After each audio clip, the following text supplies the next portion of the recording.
Ambati Silks, Kanchipuram Saree Store, now in Vijayawada. Exclusive Pattu Sarees, Salwas and Lehengas. Right welcome to Suman TV. నేను మీ Sai Bhairi. IPL 2026 లో రెండవ match అంటే 9th match లో RR versus GT తలపడబోతున్నాయి.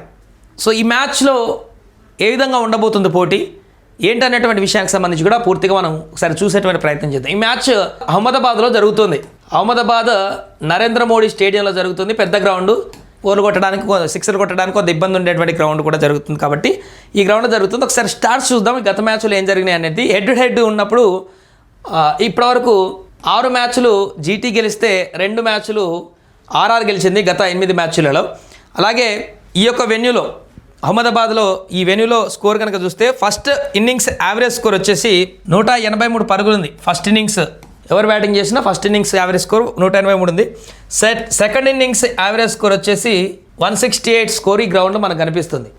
అలాగే ఇక్కడ highest score వచ్చి 243 ఈ గ్రౌండ్లో ఇప్పటివరకు నమోదవ్వడం జరిగింది. లోయెస్ట్ వచ్చేసి 89 పరుగులు ఈ గ్రౌండ్లో రావడం జరిగింది. హైయెస్ట్ చేజ్ వచ్చేసి 207 పరుగులను కూడా చేజ్ చేశారు ఈ గ్రౌండ్లో. లోయెస్ట్ డిఫీట్ అంటే 168 పరుగులను కొట్టి కాపాడుకోగలిగారు. అది ఇంతకంటే తక్కువ కొట్టేప్పుడు కూడా చేజింగ్లో అంటే ఫస్ట్ బ్యాటింగ్ చేసిన వాళ్ళు 168 కొట్టి గెలిచారు. ఇదే రికార్డ్. అంతకంటే తక్కువగా కొట్టిన వాళ్ళు ఎప్పుడు కూడా గెలవలేనట్టు. అంటే మినిమం ఈ గ్రౌండ్లో 160+ స్కోర్ ఉంటే తప్ప గెలవలేనటువంటి పరిస్థితి మనకు క్లియర్గా కనిపిస్తుంది. 170 స్కోర్ పైన ఉంటేనే గెలిచేటువంటి అవకాశం స్పష్టంగా కనిపిస్తుంది. ఇక బ్యాటింగ్ ఫస్ట్ చేసిన వారి విన్నింగ్ పర్సంటేజ్ చూస్తే 61 ఉంది. అలాగే చేజింగ్లో అంటే బౌలింగ్ ఫస్ట్ చేసిన వాళ్ళకి 39% విన్నింగ్ పర్సంటేజ్ మనకి ఇక్కడ కనిపిస్తుంది. అండ్ ఈ పిచ్లో 68% పేసర్లకు అనుకూలిస్తుంది, 32% స్పిన్నర్లకు అనుకూలిస్తుంది గ్రౌండ్లో. కాబట్టి కొంత పెద్ద గ్రౌండ్ అయినా కూడా మంచి బ్యాటింగ్కి అనుకూలించేటువంటి పిచ్ ఉంటుంది కాబట్టి ఈజీగా మంచి స్కోర్ సాధించేటువంటి అవకాశం ఉంది ఈ గ్రౌండ్లో. 200 వరకు కూడా రావచ్చు కొట్టే బ్యాటర్లకు కనుక హిట్టింగ్ మూమెంట్ ఉంటే. రైట్, ఇది ఇక్కడ రికార్డ్స్ గత జరిగినటువంటి మ్యాచ్లు వీళ్ళిద్దరి మధ్య హెడ్ ఉన్నప్పుడు. అండ్ ఒకసారి టీంలో కూడా వెళ్దాం. 11లోకి వెళ్ళి బలాబలాలు ఏ రకంగా ఉన్నాయి, ఎవరు గెలిచేటువంటి అవకాశం ఉందో కూడా చూద్దాం. రైట్, ప్లేయింగ్ 11 ఇది. గత మ్యాచ్లో ఆడినటువంటి ప్లేయింగ్ 11 ఇది. GT Sai Sudharsan, Shubman Gill, Buttler, Phillips, Shahrukh Khan, Washington Sundar, Rahul Tewatia, Rashid Khan, Rabada, Ashok Sharma, Mohammed Siraj, Prasidh Krishna. ఇంపాక్ట్లో ఒక ఆడారు కాబట్టి 12. Yashasvi Jaiswal, Vaibhav Suryavanshi, Dhruv Jurel, Riyan Parag, Hetmyer, Ravindra Jadeja, Burger, Sandeep Sharma, Ravi Bishnoi, Brijesh Sharma, Jofra Archer. ఈ టీం ఒకటి గెలిచి మంచి జోష్ మీద ఉన్నటువంటి ఆర్ఆర్, ఒకటి ఓడిపోయి ఖచ్చితంగా గెలవాలనేటువంటి సీరియస్నెస్ మీద ఉన్నటువంటి జీటీ మధ్య జరుగుతున్న మ్యాచ్ ఇది. హోమ్ టౌన్ జీటీకి హోమ్ టౌన్లో జరుగుతుంది మ్యాచ్ అహ్మదాబాద్లో కాబట్టి కొంత సపోర్ట్ అడ్వాంటేజ్ అయితే జీటీకి ఉంటుంది. కానీ బ్యాటింగ్ విషయానికి వస్తే చూడండి, ఇక్కడ వైభవ్ సూర్యవంశీ ఆల్రెడీ మొదటి మ్యాచ్లోనే ఏం చేశాడో చూసాం. 15 బంతులు హాఫ్ సెంచరీ కొట్టి విధ్వంసానికి కేర్ ఆఫ్ అడ్రస్గా మారిపోయి ఉన్నాడు. మొదటి మ్యాచ్తోనే హెచ్చరిక జారీ చేసేస్తాడు 2026 ఐపీఎల్ ఏం జరగబోతుంది అనేది. సో ఈ దూకుడిని అడ్డుకట్ట వేస్తారా జీటీ లేదనేది చూడాలి ఈ మ్యాచ్లో. వైభవ్ కనుక విధ్వంసం కొనసాగిస్తే ఇక వార్ వన్ సైడ్ అయినట్టుగా కొనసాగుతుంది ఆర్ఆర్లో. జైస్వాల్ కూడా అనుకున్నంతగా లాస్ట్ సీజన్ లాగా బ్యాట్ జొలిపిస్తే మాత్రం ఓపెనింగ్ ఇది భీకరమైనటువంటి ఓపెనింగ్ పార్ట్నర్షిప్గా మారుతుంది. ఇక్కడ జీటీ ఓపెనింగ్ పార్ట్నర్షిప్ చూస్తే సాయి సుదర్శన్, శుభమ్ గిల్. ఈ టీం మొత్తానికి బలం ఏదైనా ఉంది అని అంటే వీళ్ళిద్దరు ఓపెనింగ్ భాగస్వామి మాత్రమే. లాస్ట్ సీజన్లో కూడా అత్యధిక ఓపెనింగ్ పార్ట్నర్షిప్లో నమోదు చేసినటువంటి ఏకైక బ్యాటర్లుగా వీళ్ళు ఉన్నారు. వీళ్ళు నిలబడితే స్కోర్ వెళ్ళిపోతుంది, వీళ్ళు వెళ్ళిపోయారా మొత్తం పేకమేడలో పడిపోతుంది. లాస్ట్ మ్యాచ్లో కూడా అదే జరిగింది. ఎక్కువసేపు పార్ట్నర్షిప్ బిల్డ్ చేయలేకపోయారు, ఆ తర్వాత ఎవరు నిలబడలేదు కింద, దాంతో మ్యాచ్ ఓడిపోయింది. సో ఓపెనింగ్ పార్ట్నర్షిప్లో నిలకడైనటువంటి ఓపెనింగ్ పార్ట్నర్షిప్తో వీళ్ళు స్టాండర్డ్గా ఉన్నారు. బీభత్సమైన స్ట్రైక్ రేట్తో దూసుకు వెళ్ళేటువంటి ఓపెనింగ్ పార్ట్నర్షిప్ తోటి వీళ్ళు కూడా సమవుజ్జిగా కొనసాగుతున్నారు. ఆ తర్వాత ఇక బట్లర్ ఈ మధ్య వరుసగా ఫామ్లు కోల్పోయినటువంటి పరిస్థితి నెలకొన్న వరల్డ్ కప్ నుంచి చూస్తున్న బట్లర్ మొదటి మ్యాచ్లో కూడా పెద్దగా స్ట్రైక్ రేట్ ఎక్కువ మెయింటైన్ చేయలేదు. ఆయన కూడా 38 పరుగులు చేసి అలా అనిపించాడు నార్మల్గా. రియాన్ పరాగ్, హెట్మయర్ ఉన్నాడు.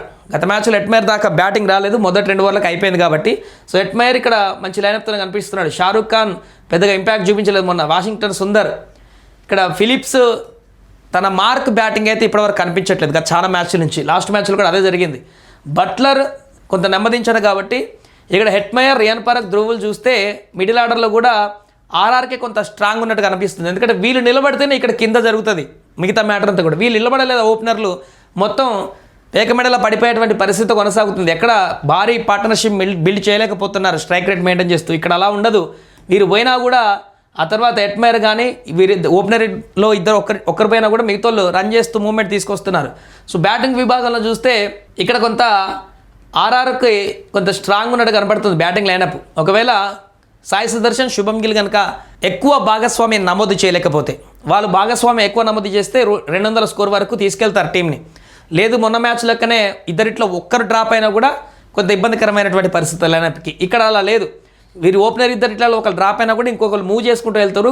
కింద కూడా అందరూ భాగస్వామ్యాన్ని చేస్తారు కాబట్టి ఇది బాగానే బ్యాటింగ్ ఆర్డర్ కనిపిస్తుంది. ఇక బౌలింగ్లో చూస్తే వీళ్ళకి రషీద్ ఖాన్ అనేటువంటి అస్త్రం ఉంది, రబాడా ఉన్నాడు, అశోక్ శర్మ ఉన్నాడు, మొహమ్మద్ సిరాజ్ ఉన్నాడు, ప్రసిద్ధ్ కృష్ణ మొన్న చక్కటి బౌలింగ్ చేశాడు. ఇక్కడ జోస్రా ఆర్చర్, బ్రిజేష్ శర్మ, రవి బిష్ణోయ్, సందీప్ శర్మ చూడండి చాలా చక్కటి బౌలింగ్ చేస్తూ ఇప్పటికీ స్టిల్ ఇంకా అన్ప్రెడిక్టెడ్ బౌలింగ్ చేస్తూ దూసుకెళ్తున్నాడు సందీప్ శర్మ రాజస్థాన్లో. బర్గర్ కూడా ఉన్నాడు. రవీంద్ర జడేజా కూడా మొన్న 2 వికెట్లు తీసి నాలో ఇంకా సత్తా తగ్గలేదంటూ కూడా దూసుకెళ్తున్నారు. కాబట్టి ఇక్కడ బౌలింగ్లో కూడా టఫే కనిపిస్తుంది, 2 జట్లకు కూడా సమౌజ్యగా బౌలింగ్ కనిపిస్తుంది. తుషార దేశ్పాండే కూడా ఉన్నాడు. ఇంకా ఇంపాక్ట్లో చేంజ్ చేస్తే చేంజ్ చేయొచ్చు, లేదంటే లేదు. హోల్డర్ ఉన్నాడు, ఇక్కడ జీటీకి హోల్డర్ ఉన్నాడు. హోల్డర్ని పక్కన పెట్టారు, 2 రకాలుగా పనిచేస్తాడు. మరి ఈ మ్యాచ్లో హోల్డర్ని తీసుకొస్తారా లేదో చూడాలి. ఇంపాక్ట్లో షారుఖ్ ఖాన్ ప్లేస్లో హోల్డర్ని తీసుకొస్తే 2 రకాలుగా పనిచేస్తాడు. హోల్డర్ బ్యాటింగ్లో పనిచేస్తాడు, బౌలింగ్లో కూడా పనిచేస్తాడు. మరి ఆ ఆపర్చునిటీని యూజ్ చేసుకుంటారా లేదో చూడాలి ఈ మ్యాచ్లో. బట్ అహ్మదాబాద్ స్టేడియంలో జరుగుతుంది కాబట్టి, హోమ్ టౌన్ కాబట్టి జీటీకి, సో వారికి కొంత ఫేవర్గానే ఉంటుంది. బట్ మనం అంచనా వేయాలంటే ఈ 2 జట్లలో ఒకటి గెలిచి జోష్ మీద ఉన్నటువంటి ఆర్ఆర్ ఖచ్చితంగా గెలవాలని కసి మీద ఉండేటువంటి జీటీ మధ్య కొంత టఫే అని చెప్పొచ్చు. మంచి ఫైటే ఉండబోతుంది ఈ మ్యాచ్.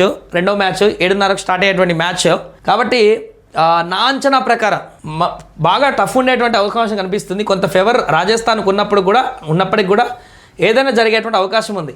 ఒక 55% ఆర్ఆర్కే అడ్వాంటేజ్ ఉన్నట్టుగా కనిపిస్తుంది మ్యాచ్ గెలవడంలో.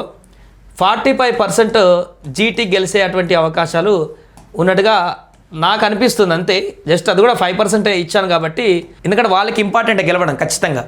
వీళ్ళు మంచి స్ట్రాంగ్నెస్ ఉంది కాబట్టి ఒకటి గెలిచాం కాబట్టి వైభవ్ సూర్యవంశి కనుక బ్యాట్ చూపిస్తే ఖచ్చితంగా ఆర్ఆర్కి వెళ్ళిపోతుంది. వైభవ్ని కనుక మొదటి ఓవర్లలోనే హోల్డ్ చేయగలిగితే అప్పుడు వారు గేమ్లోకి వస్తారు, జీటీ మంచి కంట్రోల్ చేసుకోవడానికి అవకాశం ఉంటుంది. కాబట్టి సో వైభవ్ మీద కొంత డిపెండ్ అయి ఉంటుంది ఈ 5-10% అనేది. దీంతో అందుకనే ఒక 55% ఆర్ఆర్ గెలిచేటువంటి అవకాశం ఉంది, జీటీ 45% అని చెప్పేసి అన్నాం. సో చూద్దాం మ్యాచ్ అయిపోయాక ఎవరు గెలుస్తారు ఏంటనేది కూడా.